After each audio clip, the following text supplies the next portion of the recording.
नमस्कार। चलते चलते भी आपका स्वागत है। मैं हूं शेखर गुप्ता और आज मैं वापस आया हूं उसी यूनिवर्सिटी के कैंपस पे जहां मैं 40 साल पहले पढ़ता था। और मेरे आज के मेहमान मेरे हिसाब से इस कैंपस के सबसे बड़े स्टार ना वो एकेडमिया में बने, ना वो स्पोर्ट्स में बने, फिल्मों में बने। क्या बात है। आयुष्मान खुराना, आपका स्वागत है। धन्यवाद सर। इनफैक्ट में आपने मेरा स्वागत किया, ये मेरे लिए बहुत बड़ी बात है क्योंकि आप मेरे सुपर सीनियर रह चुके हैं। और सबसे बड़ी बात यह है कि जब मैं यहाँ पर विद्यार्थी था तब आपने यहाँ पर एक लेक्चर दिया था और मैं आपको बहुत ध्यान से सुन रहा था और मैं बहुत गर्व महसूस करता था कि मैं department of mass communication Punjab university से हूँ आपकी वजह से। सेम डिपार्टमेंट जो हमारा डिपार्टमेंट। बिल्कुल बिल्कुल बिल्कुल। बस लेकिन आपने लेक्चर सुन के इम्प्रेस हुए, हेयर स्टाइल से इम्प्रेस नहीं हुए। लेकिन आप इनफैक्ट आपका लेक्चर सुनने के लिए इम्प्रेस होना जरूरी नहीं था क्योंकि आप तो ऑलरेडी एक नोन नेम थे और आप जर्नलिज्म के सुपरस्टार हैं। पत्रकारिता के सुपरस्टार हैं। लेकिन आयुष्मान, आप भी बहुत मल्टी टैलेंटेड हैं। आप थिएटर एक्टर हैं जी। आप जर्नलिस्ट, आप रेडियो जॉकी, आप वीजे, और सबसे बड़ी बात आप कवि भी हैं हिंदी के, और बड़े जोरदार गूढ़ हिंदी के कवि हैं। जी जी। इनफैक्ट ये मेरी माँ से ये मुझे रिवायत में मिला है क्योंकि मेरी माँ एमए हिंदी है, सिर्फ हिंदी में बात करती हैं। लिखते बहुत अच्छा है। शुक्रिया सर, धन्यवाद। इनफैक्ट हाँ, एक कविता है अर्धनिर्मित, हाँ, वो मैं आपको बताना चाहूँगा। वो आपके ब्लॉग पे सबसे पहले लिखी हुई है। जी जी जी। तो उसके पूरी कविता नहीं सुनाऊंगा, जो एंड की लाइनें हैं वो मैं आपको पढ़कर बताऊंगा। तो बड़ी फिलोसॉफिकल है।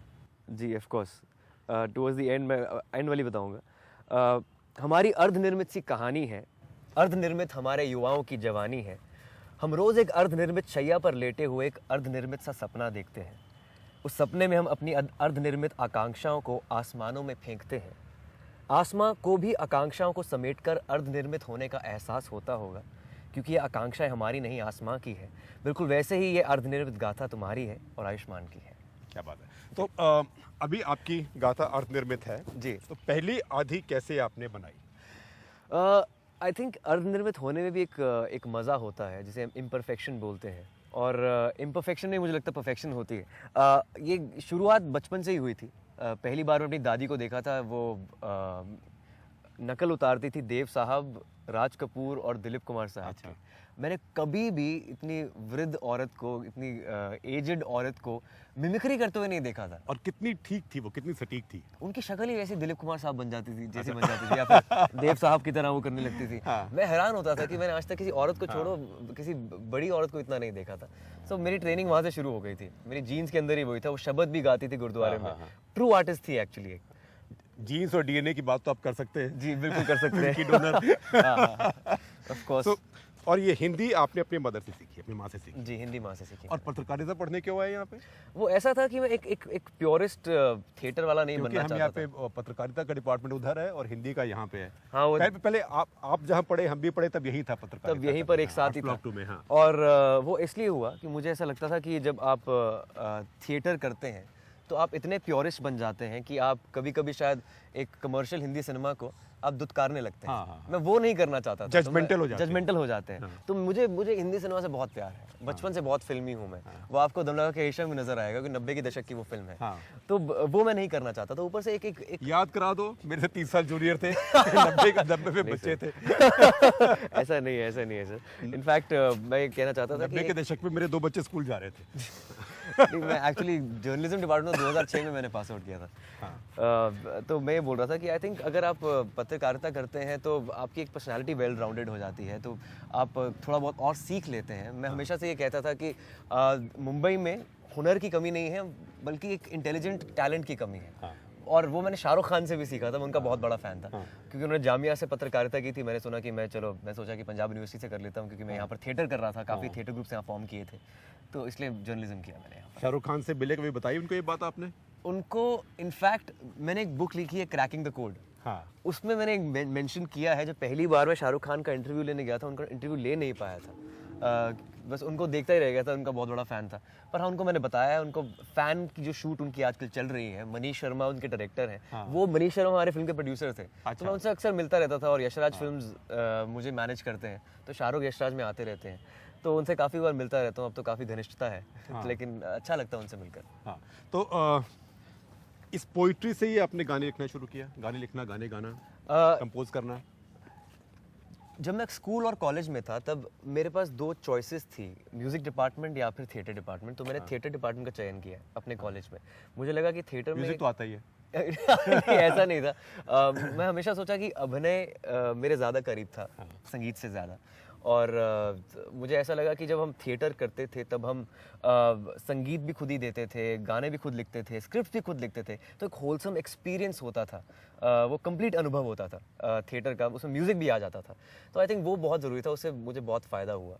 और लिखना तब से शुरू हो गया जब से हम स्कूल कॉलेज में लिखते थे। लेकिन आपने जो गाने गाए और फिल्मों में जो लिखे वो पंजाबी में। जी। मुझे ऐसा लगता है कि एक नया जॉनर हमने क्रिएट किया था, वो था सॉफ्ट पंजाबी ऑल्टरनेट रॉक। हाँ। जो पानी दा रंग से Soft Punjabi Punjabi alternate alternate rock. rock। या हाँ। क्योंकि सॉफ्ट पंजाबी तो यही एक ऑक्सीमोरॉन है, ये अपने में एक अच्छा, विडंबना है। स्पार बन गया, सॉफ्ट पंजाबी ऑल्टरनेटिव, SPAR। हाँ।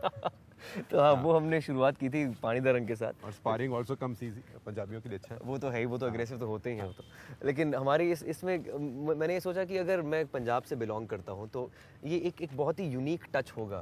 वो जेनेरिक हो जाता है काफ़ी अगर आप सिर्फ हिंदी रॉक बजाते हैं या कुछ करते हैं।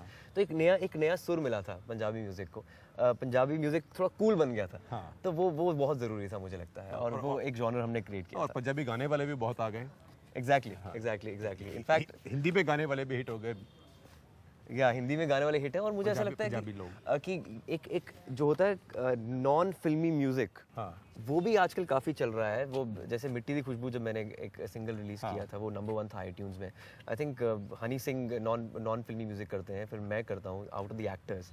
तो हनी सिंह से थोड़ा अलग करते हो। वो उनसे तो काफ़ी अलग करते हैं, ऑफ कोर्स। तो आपका जो लेटेस्ट हिट है ये सिंगल मिट्टी दा रंग, मिट्टी दी खुशबू, या इट गोज लाइक पानी दा रंग है मिट्टी की खुशबू। या ਜਦੋਂ ਅੰਬਰਾਂ ਬਰਸਿਆ ਪਾਣੀ, ਮਿੱਟੀ ਦੀ ਖੁਸ਼ਬੂ, ਮਿੱਟੀ ਦੀ ਖੁਸ਼ਬੂ, ਮਿੱਟੀ ਦੀ खुशबू आई। ये है मिट्टी और दी आप खुशबू। गिटार भी अपने आप जाते थे? जी, गिटार भी खुद बजाता था। इनफैक्ट कॉलेज में जब हम ट्रैवल करते थे काफ़ी, चंडीगढ़ से मुंबई में पंजाब मेल में ट्रैवल करते थे, तो 48 घंटे लगते थे। हाँ, बहुत। मुंबई पहुंचने में। हर एक स्टॉप पर गाड़ी रुकती थी, और बोगी से बोगी जब हम सारे थिएटर एक्टर्स जो थे गिटार बजाते थे, ढोलक बजाते थे, तो अपनी कॉम्पोजिशन खुद गाते थे। तो लोगों ने हमें पैसा देने शुरू कर दिया था। इतना पैसा इकट्ठा हो जाता था कि मुंबई जाने के बाद हमारा गोवा का ट्रिप स्पॉन्सर हो जाता था। क्या बात है। या तो इसका मतलब रेलवे अब गलती कर रही है कि वो फिल्मों के वो ट्रेन के अंदर टीवी लगा रही है और फिल्में लगा रही है। आप जैसे लोगों को ढूंढ ले, एंटरटेनमेंट तो वहाँ पे लाइव आपको मिल जाएगा, लाइव मिल जाएगा। अगर देखा जाए तो। किसका आइडिया था कि आपका पहले कंपोज किया हुआ विकी डोनर में यूज़ करते हैं?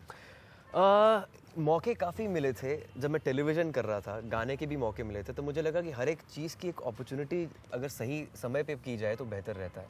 2012 में जब विकी डोनर के लिए अप्रोच किया गया, तो उनके ऑफिस में, सुजीत सरकार के ऑफिस में मैं गाना गुनगुना रहा था, तो उनको लगा कि शायद ये गाना इस फिल्म के लिए फिट बैठेगा, क्योंकि पंजाबी मेल्यू है, पंजाबी एटमॉस्फेयर है, और गाना काफ़ी यूनिक है, तो उसके साथ गाना बैठ गया, तो इसलिए मैंने वहाँ पर गा दिया।